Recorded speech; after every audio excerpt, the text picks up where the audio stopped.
Olá pessoal, tudo bem? Bom, vamos dar continuidade então ao nosso estudo de citologia. Nossa aula de hoje é uma aula introdutória em que nós temos três objetivos básicos. O primeiro é conhecer os componentes celulares. O segundo é estabelecer uma comparação entre célula procarionte e eucarionte, sabendo identificar cada uma delas. E a terceira é também fazer uma comparação entre célula animal e vegetal, conseguindo identificar características que ocorrem em ambas e que ocorrem em uma e não ocorrem em outra. Tá bem? Vamos lá então? Bom, as células podem ser, como eu disse há pouco, procarióticas, procariontes ou eucariontes, eucarióticas. Qual é a diferença básica entre elas? Qualquer célula, sem distinção, precisa ter aquilo que nós chamamos de membrana citoplasmática. Então, toda célula tem membrana citoplasmática, seja ela procarionte, seja ela eucarionte vegetal, seja ela eucarionte animal. Ok? Mas a diferença principal entre a célula procarionte para as células eucarionte é que o material genético nas células eucariontes estará envolto por uma membrana nuclear, que nós podemos chamar de carioteca. Então, seres que possuem a membrana nuclear, a carioteca, são chamados eucariontes ou eucarióticos. Eu é um prefixo de afirmação, de sim, existe uma carioteca. Enquanto que as células procariontes, o material genético está disperso no citoplasma. Ele não tem um envoltório nuclear, não tem a carioteca. É uma célula primitiva, procariótica. Ok? Então, essa é a principal diferença. Mas a segunda diferença importante é que no citoplasma de uma célula eucarionte vão aparecer estruturas membranosas. Daqui a pouco a gente vai ver que essas membranas elas surgem da invaginação, ao longo da evolução, da invaginação da membrana citoplasmática. Isso não acontece nas células procariontes. Então, células eucariontes têm uma série de organelas membranosas e as células procariontes não têm. A única organela que a gente vai encontrar na célula procarionte e que também está presente na célula eucarionte, mas que não é uma organela membranosa, adivinha quem é? É o ribossomo, responsável pela síntese proteica. Ok? Muito bem.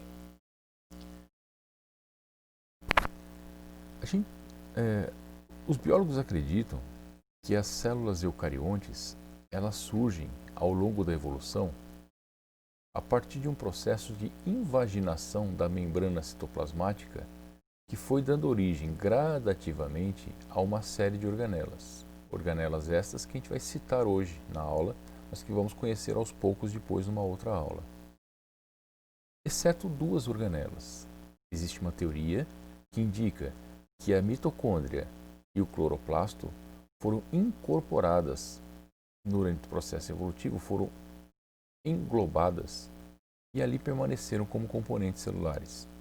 A teoria que indica isso é porque tanto a mitocôndria quanto o cloroplasto são organelas que possuem o seu próprio material genético, né?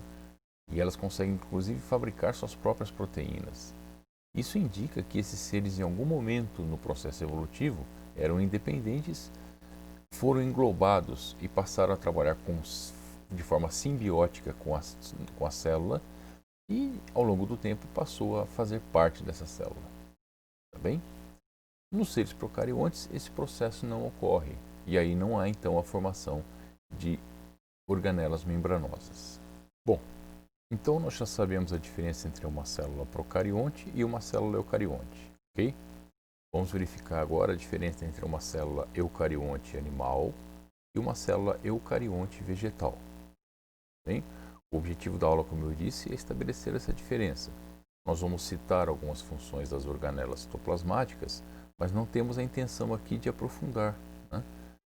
Chegará um momento, numa próxima aula, que nós vamos trabalhar cada uma das organelas com mais calma. Tá bem? Vamos começar então pela célula animal. Bem, toda célula animal é heterotrófica ou heterótrofa. O que significa isso? Ela não produz seu próprio alimento. Ela precisa se alimentar, né, buscar energia em outro ser vivo para poder sobreviver. E ela faz isso através do processo de respiração aeróbica ou respiração anaeróbica, mas pela respiração celular, tá bem? Então essas células, elas têm que buscar um alimento, ingerir glicose, fazer respiração e liberar energia para continuar existindo. O que nós vamos fazer aqui é uma montagem de uma célula. Então vamos acompanhar, né? Nós temos aqui a membrana citoplasmática, o citoplasma, a carioteca e o núcleo, que é a estrutura básica de uma célula. Vamos iniciar então a montagem disso, tá bem? Membrana, núcleo com carioteca e citoplasma. A membrana citoplasmática, teremos uma aula específica sobre isso, tem uma característica lipoproteica, tem uma permeabilidade seletiva e ela, como eu disse, está presente em todas as células, sem exceção. Então nós vamos ter uma aula específica sobre membrana citoplasmática. Por que ela é chamada de lipoproteica? Porque ela tem na sua estrutura molecular, principalmente as moléculas de lipídio, fosfolipídios, e as proteínas de membrana. A permeabilidade seletiva diz respeito à capacidade que a membrana tem de controlar o que entra e sai na célula. Tá? Bom, a primeira organela interna que nós vamos ver é a mitocôndria. Mitocôndria, responsável pela respiração celular. Ok? Também teremos uma aula lá na frente especificamente sobre respiração celular, especificamente sobre mitocôndria. Próxima organela, complexo golgiense ou complexo de Golgi. Essa estrutura, ela tem como função receber moléculas que foram fabricadas em duas outras estruturas que nós vamos ver, que é o retículo endoplasmático rugoso e o retículo endoplasmático liso. Ela recebe essas moléculas, ela armazena, transforma, empacota e secreta essas substâncias. Bem? Então ele é um grande controlador de fluxo de matéria da célula de dentro para fora. Apareceu agora mais uma estrutura, observem. Nós tínhamos aqui a mitocôndria, o complexo de Golgi e aparecem essas bolinhas aqui agora, né? E essas bolinhas podem estar soltas ou elas podem estar aderidas nesse fiozinho. Bom, vamos dar o nome certo às coisas, certo? O que nós temos aqui?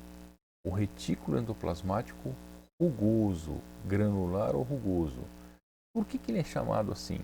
Porque nas suas membranas vão aparecer essas estruturas que são os ribossomos. Mas veja que os ribossomos, eles podem estar livres também. Percebem? Então existem ribossomos aderidos à membrana formando o retículo endoplasmático rugoso ou livres. Nos dois casos, o ribossomo é responsável em organizar as proteínas, mas no RER é a proteína que será usada para a exportação e no ribossomo livre é a que será usada pela própria célula. De modo geral, depois nós aprofundamos melhor isso. Apareceu mais duas estruturas, né? Perceberam? Olha lá. Apareceu essa branquinha e essa estrutura parecida com a anterior, só que sem os ribossomos. Pois bem, né? Essa estrutura que nós acabamos de montar é o retículo endoplasmático liso. É igual ao rugoso, mas sem os ribossomos. Só que a função é outra, né? Tem uma série de funções. Ela fabrica lipídios, desintoxica a célula, armazena cálcio, tá? E o segundo organela que apareceu é o centríolo. O centríolo é responsável em organizar os fusos durante a divisão celular da célula animal. Olha aí, apareceu uma primeira diferença. Centríolo só tem em célula animal. Vegetal não tem centríolo. Vamos ver o que parece mais? Eita, apareceu mais alguma coisa aí? Vocês conseguem perceber? Ah, a seta indica essas bolinhas, né? O que seriam elas? Os lisossomos. Lisossomos são organelas responsáveis em fazer a digestão intracelular. Lisossomo, dessa forma, só aparece em célula animal. Vegetal não tem lisossomo. Segunda diferença: centríolo, lisossomo. Apareceu ainda um tipo especial de lisossomo, né, de vesícula, que é o peroxissomo. Peroxissomo está presente em célula animal também, e ela tem a função de produzir peroxidase, que é uma enzima que degrada o peróxido de hidrogênio, uma enzima que quebra a água oxigenada. Você já deve ter percebido que quando a água oxigenada cai numa pele lesada, ela libera gás, oxigênio. Por quê? Porque é essa peroxidase, também conhecida como catalase, que vai quebrar a molécula de água oxigenada. Muito bem, vamos ver agora um pouquinho da célula vegetal para tentar fazer essa comparação. Importante, a célula vegetal é autótrofa. O que significa isso?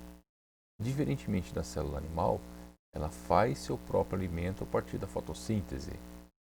E esse mesmo alimento é usado para ela na sua respiração aeróbica. Bem? Bom, vamos ver então uma célula vegetal. A primeira diferença que aparece na célula vegetal é que ela possui uma parede celular estruturada. Essa parede celular é celulósica, que não aparece na célula animal. É possível ver ao microscópio óptico. Nós vamos fazer depois uma aula prática sobre isso. Mas a parede celular é visível ao microscópio óptico comum. Bem? A primeira organela que nós vamos destacar, que também está presente só na vegetal e não está presente na animal, é o vacúolo hídrico. É um grande espaço que a célula vegetal reserva água, íons e outras substâncias diluídas. Bem? O vacúolo hídrico é muito importante para o controle osmótico da célula. Nós vamos ter uma aula também específica sobre osmose. Não tem célula animal. É exclusivo de célula vegetal. A célula animal tem outro tipo de vacúolo, né, que não tem nada a ver com esse. Na célula animal tem o vacúolo digestório e tem um tipo de vacúolo chamado vacúolo contrátil ou pulsátil. E vocês vão estudar só lá no segundo ano. Bom, apareceram novas organelas. Essa você já conhece, essa aqui você já conhece. Qual é essa aqui? Isso, a mitocôndria. E essas novas que apareceram? Essa é exclusiva de célula vegetal. É o cloroplasto. Cloroplasto é onde é a organela sede da fotossíntese. É onde, como só o vegetal é autótrofo, só ele tem cloroplasto. O animal não tem cloroplasto. Opa, apareceram mais algumas organelas. Retículo endoplasmático liso, vocês já conhecem. Retículo endoplasmático rugoso, conhecem também. E o complexo de Golgi. Então, esses tem na célula animal e na célula vegetal. Ok? Então, vamos ver o que tem na célula animal e não tem na vegetal e vice-versa. Me ajude a completar o quadro. Parede celular. Tem célula animal? Tem célula vegetal? Opa! Parede celular só em célula vegetal. Lisossomo. Tem célula animal, mas não tem na vegetal. Centríolo, mesma coisa. E os cloroplastos? Opa, agora só na vegetal. E o vacúolo hídrico? Também só na vegetal. Tá bem, pessoal? Então esse quadro é fundamental para estabelecer a diferença entre célula animal e célula vegetal. Um abraço a todos.